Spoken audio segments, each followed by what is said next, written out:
اعوذ باللہ من الشیطان الرجیم بسم اللہ الرحمن الرحیم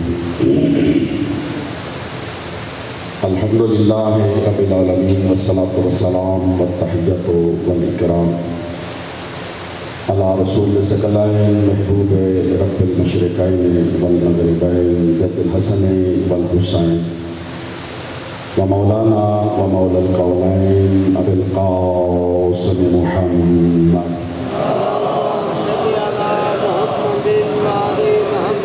وعلى أهل بيته الطيبين الطاهرين المعصومين المنتجبين المنتخبين المظلومين سيما قرة عين الرسول الزهراء البتول ومولانا صاحب العصر والزمان روحي وأرواحنا الفداء أما بعد قد قال الحكيم في القرآن الكريم بسم الله الرحمن الرحيم جتنا ذہنوں میں آل محمد کا مقام بلند ہے اتنی بلند صلوات پڑھیں۔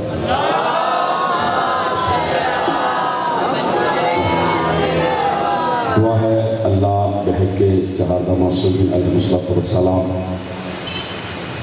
میرے واجب الاحترام چودھری شفیع صاحب کا اس صفحہ عزا اپنے دربار میں قبول و منظور فرمائے۔ آپ تمام کی حاضری بحق صدیقۃ الکبریٰ میرے مالک قبول و منظور فرمائے۔ یوسف زہرا خاتم الاولیاء کا میرے مالک جلد از جلد ظہور فرمائے۔ امام علیہ السلام کے ظہور تلک ہم سب کو ایمان کی دولت سے سرفراز فرمائے۔ دعاؤں کی قبولیت کے لیے عقیدت و محبت و مودت سے مل کے بآواز بلند صلوات پڑھیں۔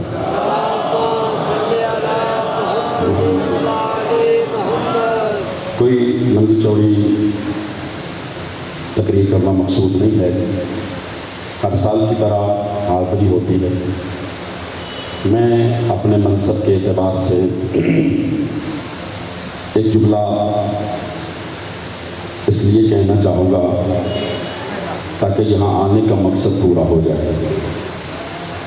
یقیناً ایک عبادت عظمیٰ سے آپ فارغ ہو کے ایک عظیم عبادت میں تشریف فرما ہے۔ عاشور کا دن آپ نے گزارا، بڑی معراج کی عبادت کی اور ابھی بھی مصروف ہیں۔ اس کا اجر آپ کو حسین کی ماں دے سکتی ہے۔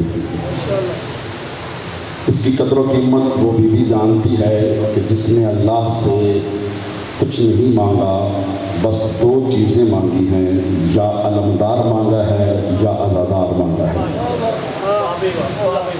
وہ مخدومہ ہی آپ کو اجر عظیم عطا فرمائے گی۔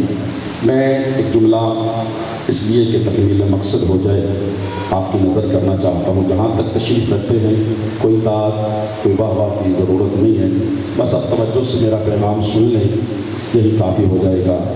اللہ نے 1.25 لاکھ انبیاء، چہاردہ معصومین علیہ السلام، اوصیاء اس لیے ارسال کیے کہ وہ انسانیت کی ہدایت کریں۔ ہدایت کا مقصد یہ ہے کہ بندے ان ہادیان برحق کی بات مان کے علیہ راجعون، اللہ کی طرف ویسے لوٹ جائیں جیسے اللہ چاہتا ہے۔ جو بھی حالی ادھر سے مبعوث ہوتے ہیں، اللہ جن کو ارسال کرتا ہے، توجہ شرط ہے، اللہ جن کو ارسال کرتا ہے وہ سارے کے سارے معصوم ہوتے ہیں، بے عیب ہوتے ہیں، لا ریب ہوتے ہیں۔ مالک جب وہ ہماری ہدایت کے لیے آ رہے ہیں تو ہم کو اختیار کیوں نہیں دیتا کہ ہم ان کو انتخاب کریں، ہم ان کو اپنے لیے خود منتخب کریں۔ مالک کی آواز آئے گی، اگر تم انتخاب کرو گے تو تم اپنے جیسا چنو گے، جن کو میں بھیجوں گا ان کو میں اپنی صفات دے کے ارسال کروں گا۔ وہ میرے علم کے مالک ہوں گے، میری عصمت کا نمونہ ہوں گے، میری قدرت کا شاہکار ہوں گے، لہذا میں ہی بنانے کا حق رکھتا ہوں۔ پوری توجہ شرط ہے، جن کو وہ بنا کے بھیجتا ہے نا، ان کی بیعت کرنا ہم پہ واجب ہوتا ہے۔ میں کربلا کے مقصد بتانے لگا ہوں، جن کو وہ بھیجتا ہے ان کی بیعت کرنا ہم پہ واجب ہوتا ہے۔ کیا مطلب؟ یعنی ہادی کی بیعت کی جاتی ہے۔ ہادی اور حاکم میں فرق یہ ہے کہ ہادی کی بیعت کی جاتی ہے، حاکم بیعت مانگتا ہے۔ تھوڑی توجہ فرمائیے گا۔ دنیا کا جو حاکم ہوتا ہے، جو انتخاب کے ذریعے سے آگے آتا ہے، وہ بیعت مانگتا ہے، ہاتھی بیعت مانگتا نہیں۔ کیا مطلب؟ علی وہ ہاتھی برحق ہے، کوئی مانے تو پھر بھی علی ہے، کوئی نہ مانے تو پھر بھی علی ہے، اس کی شان میں کوئی فرق نہیں پڑتا۔ لیکن دنیا میں جو حاکم بنائے جاتے ہیں نا، اگر وہ بیعت نہ مانگے تو ان کی حاکمیت باقی نہیں رہتی۔ آخری بندہ توجہ فرمائیے گا، یزید نے شبیر سے بیعت مانگی تھی۔ کیا مطلب؟ اس کا بیعت مانگنا بتاتا ہے کہ اگر شبیر میری حمایت نہ کرے نہ یہ تاج کسی کام کا ہے، نہ یہ حکومت کسی کام کی ہے، نہ یہ خلافت کسی کام کی ہے۔ کہنے کا مقصد یہ ہے کہ ہاتھی کی بیعت کرنا ہم پہ واجب ہے، حاکم کی بیعت کرنا ہم پہ واجب نہیں ہے۔ اسی لیے شبیر نے فرمایا تھا، مثلی لا یبایع کا مثلک، مجھ جیسا تجھ جیسے کی کبھی بیعت نہیں کرے گا۔ کیا مطلب؟ تو ایک یزید نہیں، قیامت تلک ہر آنے والا یزید کل بھی لعنتی تھا، آج بھی لعنتی ہے۔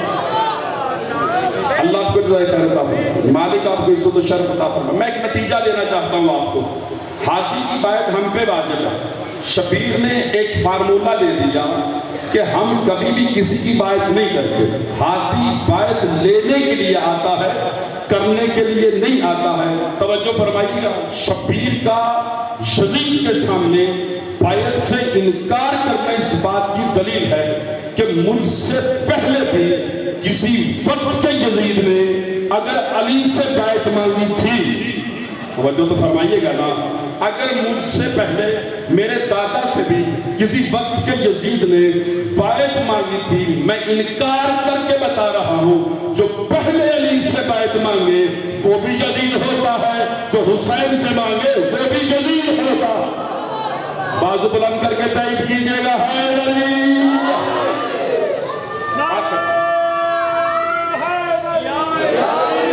پڑھے لکھے حضرات تشریف فرمائیں، ان کو پتہ میں کیا بات کر رہا ہوں۔ یا آخری میں توجہ فرمائیے گا، بیعت کا لفظ جو ہے فخر شاہ جس کا معنی ہے یعنی اپنے آپ کو بیچنا۔ بیعت کا مطلب صرف ہاتھ رکھنا نہیں، ہاتھ رکھنے کا مطلب یہ ہوتا ہے کہ میں نے اپنے آپ کو بیچ دیا ہے کہ جس کی میں بیعت کر رہا ہوں۔ توجہ فرمائیے گا، یعنی خود کو میں بیچ رہا ہوں اس حاکم کے سامنے، اس ہاتھی کے سامنے جس کی بیعت کر رہا ہوں۔ منبر کی عزت کی قسم ہے، مجلس کی طہارت کی قسم ہے، اس سے خوبصورت مجمع نہیں ہوگا جو پیغام لے کے جائے اور میرے حق میں دعا فرمائے۔ بابا جی یعنی بیچنا، خود کو سپرد کرنا۔ کرو عالم اسلام سے سوال کہ یزید نے صرف شبیر سے ہی کیوں بیعت مانگی تھی؟ میری اگر بات سمجھ میں آئے صاحب تو ہلا سکتے ہیں نا کہ یزید نے صرف شبیر سے ہی بیعت کیوں مانگی تھی؟ جہاں تک میری آواز جا رہی ہے، اس وقت بابا فخر شاہ جی لاکھوں اصحاب کی اولاد موجود تھی۔ تھوڑی توجہ فرمائیے گا، تھوڑی توجہ فرمائیے گا، کسی کا نام تاریخ میں نہیں ہے کہ کسی سے یزید نے بیعت مانگی ہو۔ یہ بار بار حسین بن علی کا ذکر ہی کیوں ہوتا ہے کہ شبیر سے بیعت مانگی گئی، شبیر سے بیعت مانگی گئی، کسی اور مسلم صحابی تابعی تبع تابعی کا ذکر نہیں ہے۔ دو ہی باتیں بچتی ہیں، یا تو یزید نے ان سے بیعت مانگنا گوارا ہی نہیں کیا، تھوڑی تو توجہ فرمائے نا، اتنے بے نیازی نہ کریں، یا تو یزید نے ان کو منہ ہی نہیں لگایا، اس قابل ہی نہیں سمجھا کہ ان سے بیعت مانگی جائے۔ دوسرا لفظ سنیے گا، میرے حق میں دعا فرمائیے گا، یا تو یزید نے ان کو قابل نہیں سمجھا، یا پھر دوسری بات ماننی پڑے گی کہ حسین کے علاوہ سارے یزید کو مان رہے تھے۔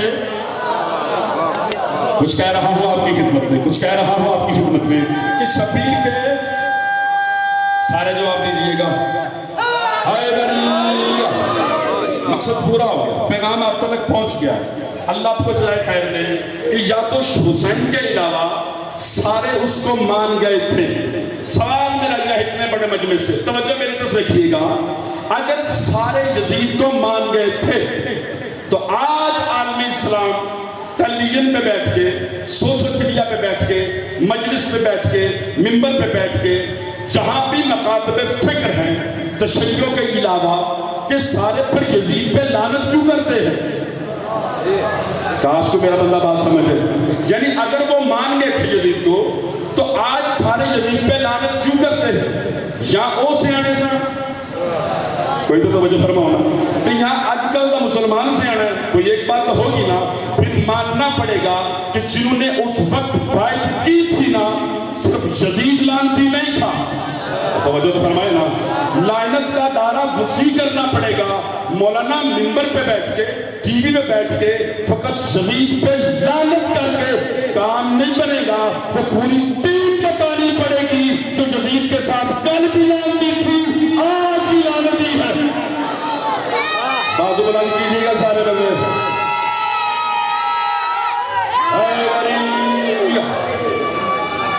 بات کرتا ہوں. تو بات سمجھ میں آ رہی ہے نا؟ گھروں میں جا کے سوچئے گا کہ قاسمی کیا کہہ رہا تھا. ممبر کی عزت کی قسم، یہ آسان مسئلہ نہیں. دین حق پرستی کا نام ہے، شخصیت پرستی کا نام دین نہیں. آدم کا بیٹا قاتل ہے تو قرآن نے کہا قاتل ہے. نوح کا بیٹا گمراہ ہے تو قرآن نے کہا گمراہ ہے.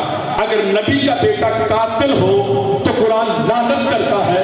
تو تم کیوں پھر کسی صحابی کو بیٹے کو بچانے کے چکر میں ہو؟ سر تو اٹھانا.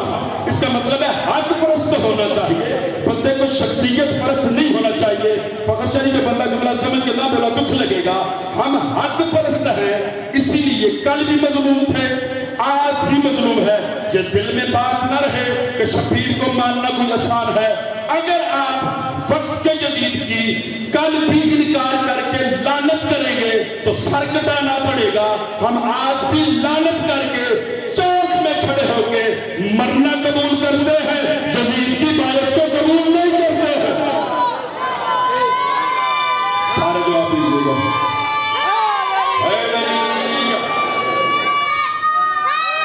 اگر یہ دین، بات ختم ہوگی، اگر یہ دین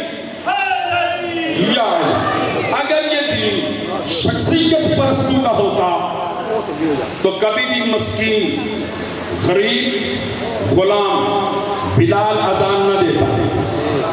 تھوڑی توجہ فرماؤ نا. یہ جو غریب لوگ دین کو قبول کر گئے وہاں پہ پھر پگ بند وڈیرے چودھری بڑے بڑے سرداری مان لے ہوتے نہ. پیغمبر نے مسکینوں کو، غریبوں کو، غلاموں کو اتنی اہمیت دی کہ کسی کو مؤذن بنا دیا. سار تو اٹھایا نا. اتنی عزت دی، جو دو کے محبت سمجھ کے قبول کرے گا. بابا جی اتنی عزت دی. ہے غلام، ہے صحابی، ہے بوڑھا، منا اہل البیت کہتے ہیں. اس کا مطلب ہے دین حق پرستی کا نام ہے، شخصیت پرستی کا نام نہیں. بات ختم ہو گئی. ہمارا جرم بس اتنا ہے کہ ہم اول دن سے علی حق کو مانتے ہیں. تھوڑی توجہ فرمائیے گا. ہم کسی باطل کی اتباع نہیں کرتے. کیوں؟ پیغمبر نے فرمایا تھا الحق مع علی و علی مع الحق. حق علی کے ساتھ ہے، علی حق کے ساتھ ہے. میرے مالک حق کو ادھر پھیر دے جدھر علی پھرتا جائے. آخری بلند توجہ فرمائیے گا. اس کا مطلب ہے حق کو بھی ضرورت نہیں ہے کہ وہ علی سے آگے ایک قدم بڑھا سکے، جب حق بھی علی سے آگے نہیں جا سکتا. جو بندہ نہ بولے دکھ لگے گا. جب حق بھی علی سے آگے قدم نہیں جا سکتا تو پھر کوئی دوسرے مکے کا باطل علی کو نماز کیسے پڑھا سکتا ہے؟ بادو چاچا کے بولے ہے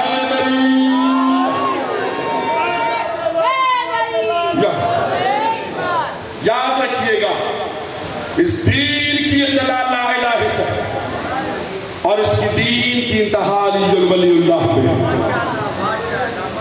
اگر دین میں ولایت علی نہ ہو تو دین مکمل نہیں ہوتا. میرے استاد اور مقرر مالک درجات بلند فرمائے، ان کا یہ جملہ ہے. وہ فرماتے ہیں جتنا بڑا کام کیا جائے، توجہ فرمائیے گا، جتنا بڑا احسن عمل کیا جائے اتنا بڑا امتحان دینا پڑتا ہے. وہ فرماتے ہیں اگر ولایت علی کے گھر میں آئی تھی تو بیٹا بیٹا بھی علی کا ذبح ہوگا، چادر بھی علی دی ہتھیلیاں دی لائیں، جن کو آسان بات نہیں۔ ولایت کے دفاع کے لیے علی کی بیٹیاں کوفہ اور شام کے بازاروں میں بہت عظیم عبادت میں بیٹھے، ذرا دل میں تصور تو کریں، ہم نے نیزہ لگتے نہیں دیکھا، تیر چلتے نہیں دیکھا، کھڑے خجر سے 13 ضربیں چلتی نہیں دیکھی، بڑا امیر بندہ ہے جڑا ہائے نہ کرے۔ آج کے وقت بھی کسی ذاکر کی ضرورت نہیں۔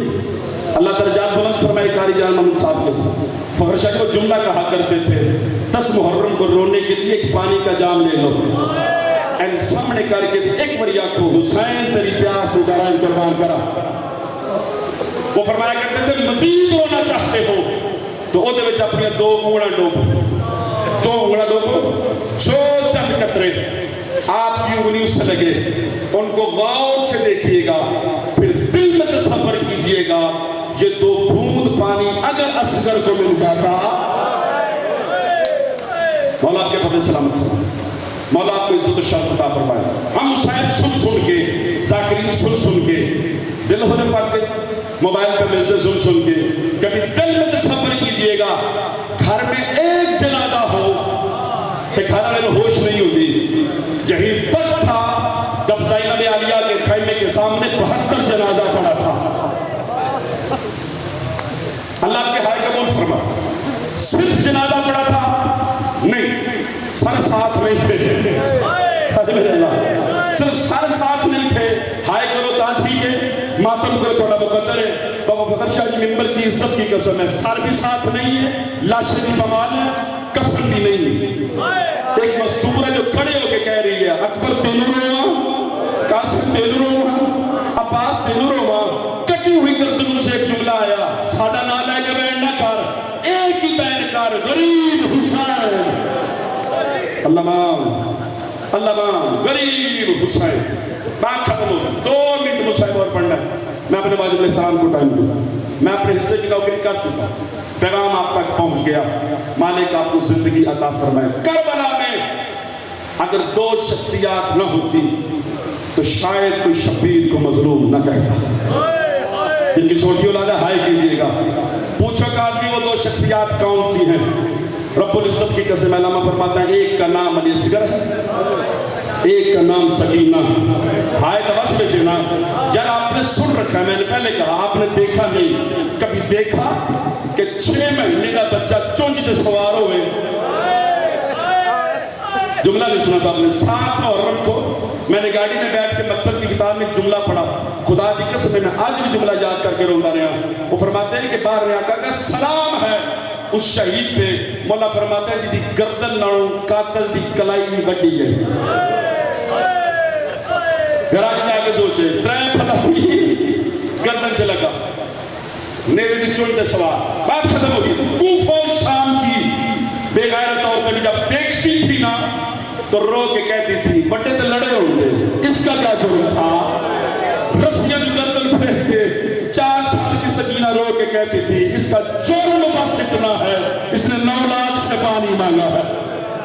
اجرک من اللہ، اجرک من اللہ۔ بات ختم ہوگی، رات جو گزرے گی، باہر سے بھی لاش آئے، ساری رات اپنے بیٹھ کے نہیں روتے، ان کو روئیے گا جن کے دروازے پہ 72 جنازہ پڑا۔ کہ رات بیویاں کیویں گزاریں گے اللہ جانتا ہے۔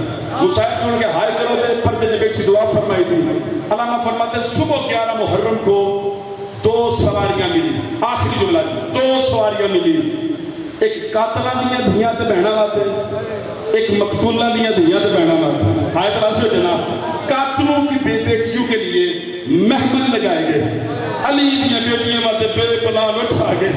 علامہ فرماتے ہیں بدے ہاتھوں سے، روایت پڑھنے کا آدھی ہوں، جو بندہ روایت پہ ہائے کر سکتا ہے سر اٹھائے، ممبر کی عزت کی قسم۔ علامہ فرماتے ہیں بدے ہاتھوں سے سجاد ایک ایک مستور کو بے پلان اونٹ پہ سوار کرتے گئے، اینج کر کے تو بھاندے گئے نا، باقی رہ گئے بچے۔ جگر سمالے نے جملہ سنے، سجاد ایک ایک بچی کو اٹھا کے ماں کی گود میں بٹھا کے کہتے تھے بیٹا آج تھوڑی ماما دے ہاتھ پکڑے ہوئے، اینج کر کے اماں دا چولا نپ لے۔